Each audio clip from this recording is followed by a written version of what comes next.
Today we'll talk about how can you display product recommendations notifications on your PowerPoint app.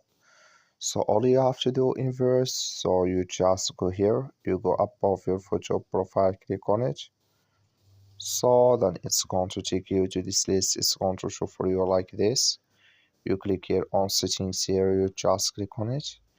You come to next step here, it's going to show for you like this. You click here on push notifications.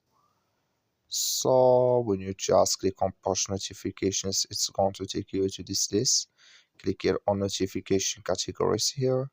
Then you come to this list, you come here to product recommendations. Just clicking this sign or this color, like you see color, it's gone here. That's mean product recommendations disabled with us now.